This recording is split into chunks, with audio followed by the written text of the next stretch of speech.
안녕하십니까. 신의균의 국방TV 시큐리티 뉴스입니다. 자, 오늘도 우크라이나 전과 그리고 이스라엘 상황 알아보겠습니다. 이스라엘이 드디어 지상전을 개시한 것으로 보입니다. 그러니까 D-Day를 설정했다라고 했는데 그게 뭐 우리가 기억하는 6.25 전쟁처럼 같은 시간대 특정한 시간대에 동시에 전면적으로 공격하는 이런 스타일이 아니었나 봅니다. 그래서 사흘 전부터 들어가기 시작한 그 전초전이 점점 그 규모를 크게 키워가면서 그게 바로 지상전이다 라고 여러분들 뭐 기사 보셨지만 새로운 단계에 접어들었다. 그게 바로 지상전인데 여러분들 기사에서는 잘 볼 수 없었던 정말 내밀한 전황, 전과 그리고 이스라엘이 어떤 식으로 지금 진격하고 있는지 자세히 알려드리도록 하겠습니다. 자, 이런 가운데 하마스는 아니 이스라엘군이 들어오면 도와주기로 했던 헤즈볼라, 이란 어떻게 된 거야? 왜 안 도와줘? 하고 지금 완전히 울분을 토하고 있는데 뭔가 이 이란을 비롯한 다른 이슬람 세력이 미국을 비롯한 이 서방 세계의 강력한 경고에 조금 멈칫한 것 같습니다. 어떤 내용인지 같이 보도록 하겠습니다. 신의균의 국방TV 구독, 알림, 좋아요 눌러주십시오. 우크라이나 전황 먼저 보겠습니다. 병력은 이틀간에 걸쳐 740명과 660명을 죽였다라고 발표를 했고 그러므로 인해서 29만 9천 명을 죽였다라는 토탈 전과가 나왔는데 이제 1000명만 더 하면 30만 명이 넘는 거죠. 이거 거의 뭐 하루 이틀 정도면 돌파할 수 있는 이런 숫자가 됩니다. 정말 엄청난 희생을 러시아가 당하고 있다. 그건 누구 때문이냐? 푸틴 때문이겠죠. 전차는 이틀간에 걸쳐 각각 22대 격파와 8대 격파. 그러니 토요일 전과가 굉장히 많은 겁니다. 장갑차도 역시 토요일 더 많죠. 23대 격파와 9대 격파. 차량은 11대 격파와 8대 격파. 특수장비는 어제 1대 격파. 야포 역시 토요일이 많죠. 18대 격파와 8문 격파 해서 큰 차이가 나고요. 무인항공기도 역시 토요일날 9대 격추. 미사일은 각각 3발씩 요격했다라는 전과가 있고 우크라이나 총참모부는 주요 전선에서 70회의 교전을 했고 적 공격을 격퇴했다. 자, 이게 이제 매일매일 뭔가 좀 다르죠. 동남부에서 격전 중이다. 공세 중이다. 뭐 이런 거 하고 이제는 적 공격을 격퇴했다. 그래서 지금 이 이스라엘 전쟁이 시작됨에 따라서 서방 세계의 관심 뭐 이런 것들이 이스라엘 쪽으로 옮겨가면서 또 특히 미국의 예산 승인, 내년도 예산 승인이 안 됨으로 인해서 미국의 예산 지원 이런 것들이 뭔가 몇 달 전하고 좀 다르다는 것을 우크라이나가 느끼고 있는 것은 아닐까. 그래서 지금 전 전선에서 특히 로보틴의 이 지역에서 우크라이나가 굉장히 세게 진격을 했고 그래서 토크마크까지 라스푸티차 이전에 가는 것이 목표였던 것처럼 보였는데 그래서 멜리토폴까지 가려고 했는데 그게 지금 전체적으로 우크라이나의 공세는 거의 스탑돼 있고 헤르손 쪽에서만 교도보를 확보하고 있는 이런 상황이고 대부분은 지금 러시아가 공세의 주도권을 잡고 있다라고 볼 수가 있고요. 영국은 러시아가 아우디우카 전투에서 이 손실이 올해 전투 중 최악이다라고 밝혔는데 제가 며칠 전에도 알려드렸지만 이 아우디우카에서 사단급 병력을 잃었다라고 이야기했고 제가 토요일날 알려드렸던 이 전과에서도 이 아우디우카에서 14일 동안 즉 2주 동안 5,000명이 죽었다라고 발표가 나왔죠. 5,000명이 죽었다고 한 것은 그보다 더 많은 숫자가 부상을 당했단 말이고 그러니 사단급 이상이 불과 보름 동안 이 아우디우카에서 그냥 아웃됐다 이건데 그래서 영국 국방부는 이 아우디우카 전투 손실이 올해 전투 중 최악이다라고 한 건 뭐냐? 바흐무트보다 지금 더 심하게 손실을 입고 있다 그 말입니다. 바흐무트는 한 두세 달 동안 10만 명을 갈아 넣었던 전투가 바흐무트 아닙니까? 그런데 여기가 지금 그보다 더하다 이거예요. 그래서 정말 러시아가 막장으로 치닫고 있는 것이 아닌가라고 생각이 되고 EU 집행위원장은 러시아의 동결 2,110억 유로를 우크라이나 공유하는 것을 검토하고 있다. EU 집행위원장이 직접 이야기했어요. 러시아가 유럽 각국에 투자해놓은 또는 예금해놓은 뭐 이런 그 돈, 현찰 또는 뭐 금액 다 있겠죠. 이런 유형, 무형의 경제적 자산 2,110억 유로. 이 정도면 우리 한국 돈으로 300조가 넘죠. 그걸 우크라이나 국가 재건 비용으로 공유하는 것을 검토 중이다. 러시아 큰일 났습니다. 우크라이나 안전보장협상에 네덜란드도 참여해서 협상을 개시하고 있고, 그래서 우크라이나를 법적으로 안전보장해주는, 아직 나토 가입은 안 했지만 그렇지만 제도적으로 법적으로 안전보장해주는, 여기에 네덜란드도 참여한다라는 거고요. 러시아는 흑해 상공에서 우크라이나 드론이 대규모로 날아왔는데 그 공격을 방어했는데 36기를 격추했다. 모두 격추했다. 36기가 날아왔고 그 모두를 격추했다 라고 러시아는 발표를 했는데, 크림반도 북서부 소르노모르스크 쪽에서 폭발이 식별되었어요. 자, 이렇게 크림반도 북서부에 있는, 즉 헤르손 건너편에 있죠. 여기에 소르노모르스크라는 작은 마을이 있는데 드론으로 인한 이 피격이 관측이 되었습니다. 러시아는 다 막았다고 그랬는데, 그래서 여기는 한 2, 3일 지나면 위성사진이 공개가 되겠죠. 뭐가 파괴됐는지. 일설에는 S-400 지대공 미사일 시스템을 러시아가 다시 갖다 놨는데 그게 지금 파괴된 것 같다라는 설도 있는데, 그렇게 되면 정말 대박이겠습니다. 지켜보겠습니다. 푸틴은 국경경비대 그리고 국가근위대 징집병 파병을 준비한다. 국경경비대와 국가근위대 용도로 쓰겠다고 징집한 그 병력을 약속을 어기고 우크라이나 전선에 파견하는 것을 준비하고 있다라는 거예요. 정말 반발이 크겠죠. 러시아의 바그너 그룹 출신 용병들을 체첸 부대에 편입해서 전장에 투입한다는 건데, 아시다시피 바그너 그룹과 체첸은 굉장히 사이가 안 좋죠. 그런데 바그너 출신 이 주인 잃은 그 늑대들을 체첸으로 집어넣어서 거기 가면 뭐 얼마나 구타받고 하겠습니까? 어마어마하게 가혹행위 당하겠죠. 그리고는 아마 이 스톰제트로 앞에서 그냥 고기 방패로 갈아 넣어버리는 이런 상태가 될 텐데, 이 프리고진이 어떤 협상을 하다가 이렇게 되는지 모르겠지만 그 휘하에 있던 이 백역들이 이런 식으로 비참하게 최후를 당하게 되는 상황이다 라고 생각이 되네요. 우크라이나는 재편성을 마친 47기가 예단을 아우디우카에 배치했다라는 건데, 지금 이 아우디우카에 어마어마한 공세가 시작되니까 아우디우카의 방어를 좀 강화해야 되겠다. 그리고 그 강화하는 전력을 내실화해야 되겠다 라고 생각했는지, 로보틴에 축선해서 6월 초부터 석 달 이상을 선봉에서 싸웠던 47기계화 예단, 여기는 레오파르트 2 전차 그리고 브래들리 전투장갑차 등등 서방으로부터 지원받은 이런 기갑 장비들로 구성된 부대 아니겠습니까? 그걸 뒤로 뺐는데, 제가 지난주에 뒤로 완전히 빠졌다라고 말씀을 드렸는데, 그게 휴식을 위해서 빠진 줄 알았더니 알고 보니, 야 지금 여기 위급해 해서 니들은 최강 부대니까 여기 가서 좀 막아내 라고 해서 아우디우카로 보낸 겁니다.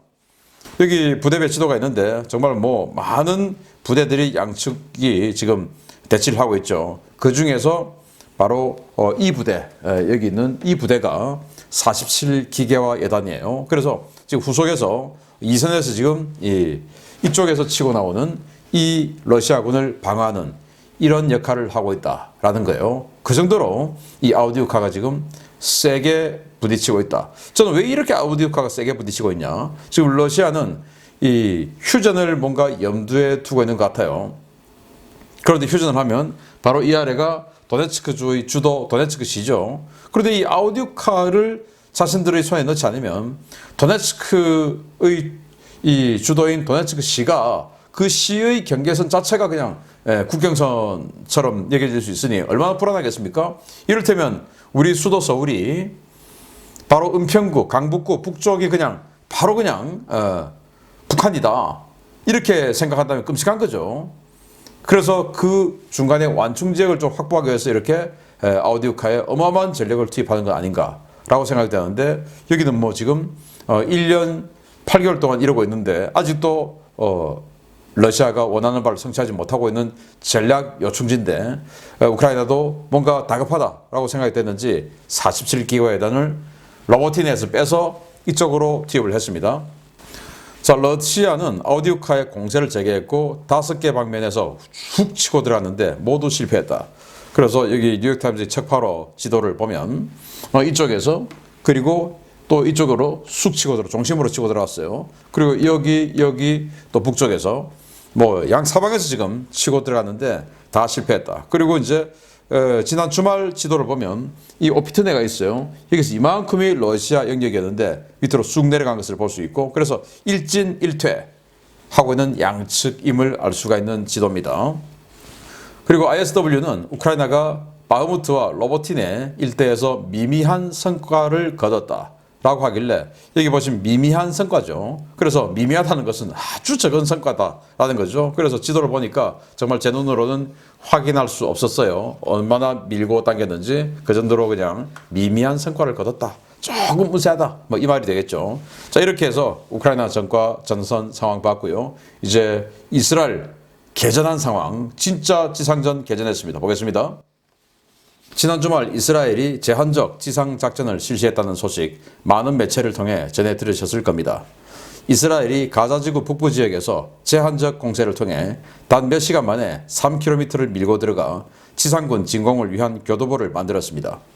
이스라엘이 지상군을 보내면 즉각 대규모 확전 상황을 만들겠다던 하마스와 이란, 헤즈볼라 세력의 움직임이 당초 예상과는 다른 모습을 보여주고 있습니다. 대규모 지상군 진입작전을 예고한 이스라엘이 이번 주 새로운 단계로 전환했으며, 이 전쟁의 목표 달성을 위해서는 가자지구 내부로의 지상군 진입이 불가피하다고 헤레지 할레비 이스라엘군 총참모장이 현재 시각 10월 29일 밝혔습니다.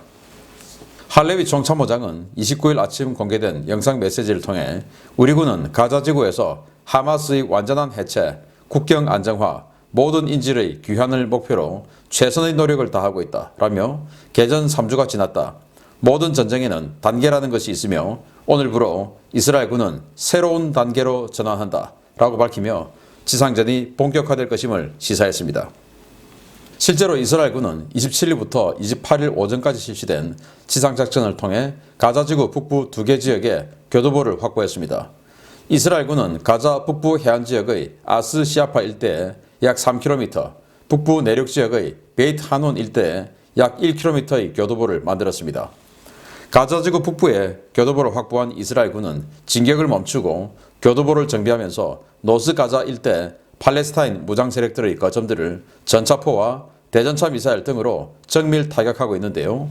28일 야간부터는 전투기들이 벙커버스터 폭탄을 집중적으로 투발하며 무장 세력들의 지하 거점들을 초토화시키고 있습니다.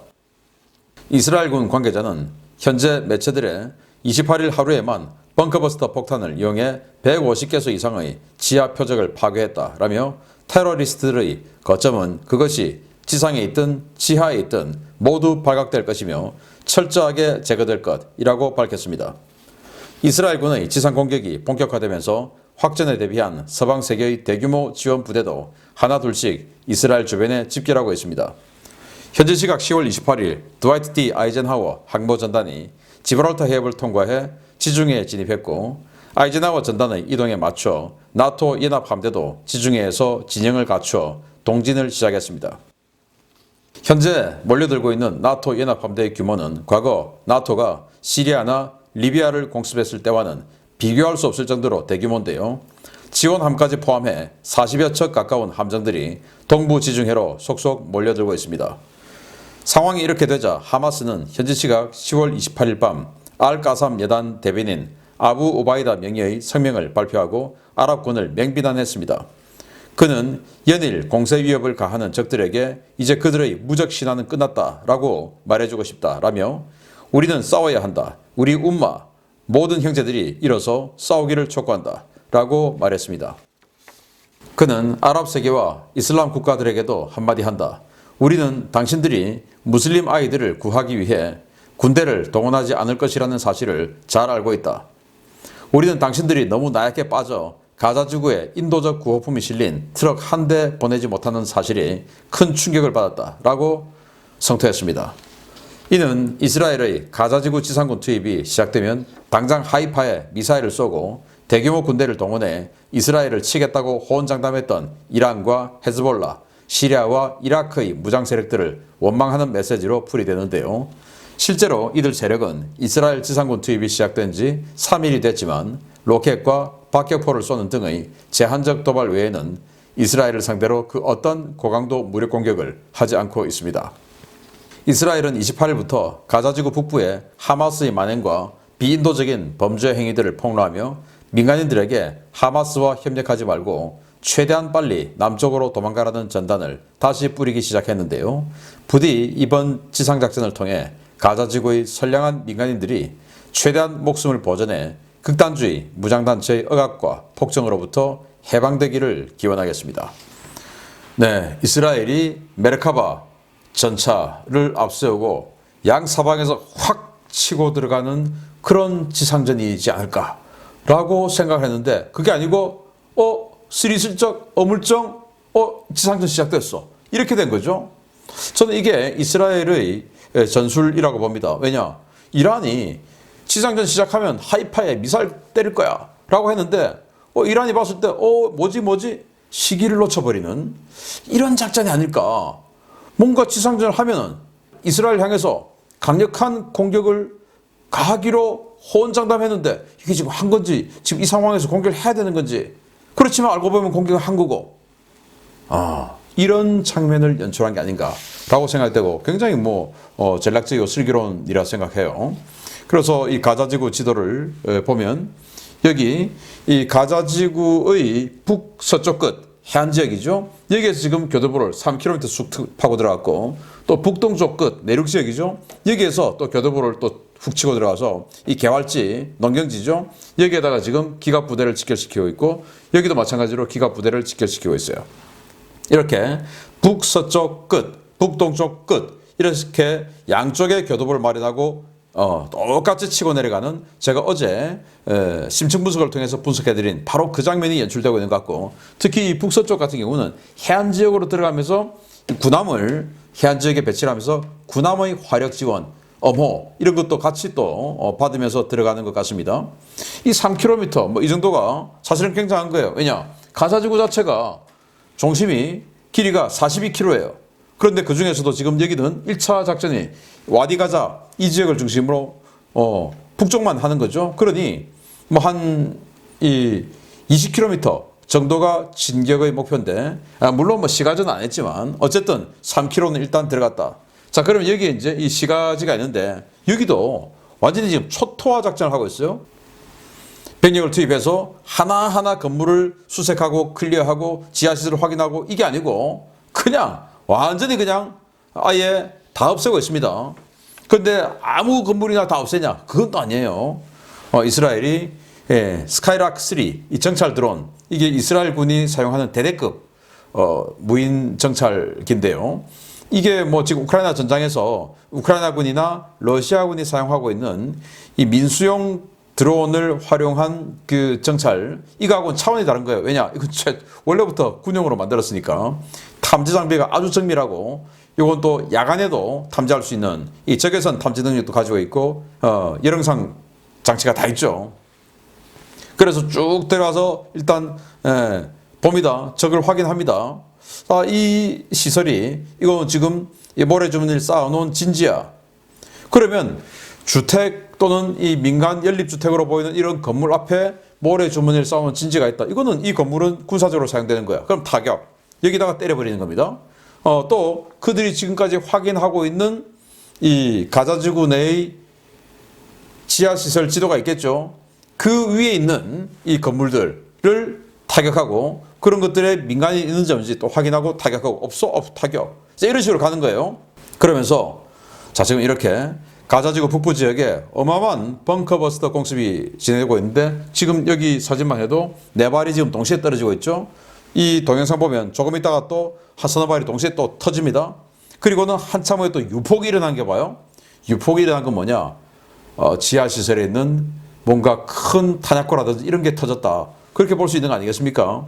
그래서 이스라엘 군이 만들어 놓은 벙커버스터 중에 어떤 게 있느냐? 이를테면 500파운드 벙커버스터가 있는데 그건 아주 고고도에서 이제 내려 꽂아야 되겠죠? 꽂으면서 그 속도로 인한 그 운동 에너지로 파고 들어가는데 이 천장 4개를 깨고 들어간답니다. 그러니까 한 3층 건물 그런 파고 들어가는 거죠. 그리고 그 3층 건물 지하에 있는 지하시설을 이제 들어가서 터지는 겁니다. 500파운드짜리가 그러면 1000파운드, 2000파운드는 4층 건물, 5층 건물, 6층 건물을 뚫고 들어가서 할 수 있는 그런 능력이 되겠죠.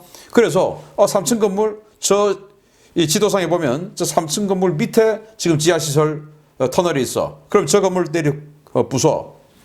그래서 거기다 야 500파운드 꽂아. 500파운드 꽂아버리고 자 저기는 5층이네 1000파운드 꽂아. 저기는 7층이네 2000파운드 꽂아. 해서 그런 식으로 지하시설들과 하마스들이 지금 사용하고 있는 건물들을 파괴 나가는데 어제 하루에만 150차례 이상의 벙커버스터를 꽂았다.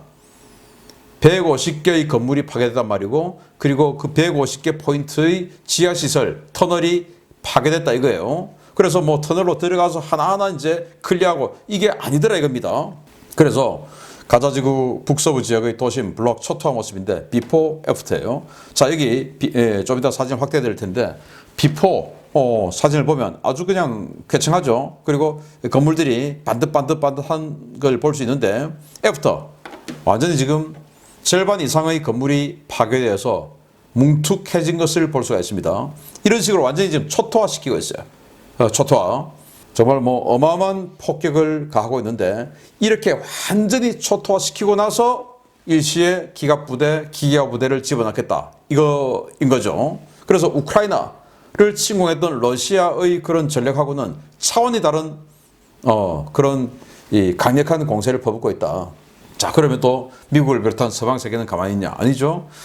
제 생각보다 조금 이 아이젠하워의 속도가 좀 느린데 저는 이번 주가 되면 이 수에즈 운하를 통과해서 홍해로 들어가지 않을까 생각했는데 지난 토요일 지브랄터 해협을 통과했습니다. 그러니까 토요일 날 지중해로 진입했다 이거죠. 그러니까 이틀 지났으니까 이제는 뭐 이탈리아 정도 지나고 있는 상황이고 이제 전선 가까이 오고 있는 거죠.